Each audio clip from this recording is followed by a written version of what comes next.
Hello guys, good morning, Radhe Radhe. আমার কলেজের final ইয়ারে পরীক্ষা দেওয়ার জন্য আমি ভিডিওটা অনেকটাই লেট করে ফেলেছি পোস্ট করতে। তো সকালেই গিয়েছিলাম কিন্তু মাছ আনতে, তারপরে গিয়েছিলাম একটু এটিএমে টাকা তোলার ছিল সেজন্য। আর তারপর ছিল কিন্তু আমাদের কলেজে আর সেমিনার, স্টুডেন্ট সেমিনার। তো সেখানে যাওয়ার জন্য আমি চান টান করে রেডি হয়ে গেলাম, তারপর আমি যাচ্ছিলাম কলেজে। তো এটাই ছিল কিন্তু আমাদের কলেজের লাস্ট গিয়ে কিন্তু কোনো ক্লাস অ্যাটেন্ড করা। দিনব্যাপী সেমিনারের আয়োজন করা হয়েছিল। আর কিছুক্ষণের মধ্যে যে লজ্জার কিছু নাই, ভয়ের কিছু নাই, হাতা চলে গিয়েছে।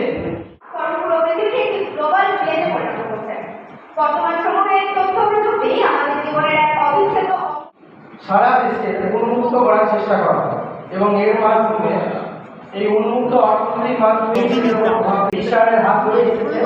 তথ্য প্রযুক্তির তরফ থেকে সত্যানন্দ মণ্ডলকে খুব ভালো করেছে, পড়াশোনাতেও ভালো। তারপরে আমাদের কিছু বন্ধুরা এই সেমিনারে পার্টিসিপেট করেছিল। তারপর সেমিনার শেষ হতে আমরা কিন্তু সবাই একসাথে বেরিয়ে গেলাম। আর আমাদের এই কলেজের লাস্ট সেমিনারে আমরা কিন্তু খুবই মজা করেছি, আমরা খুবই আনন্দ করেছি।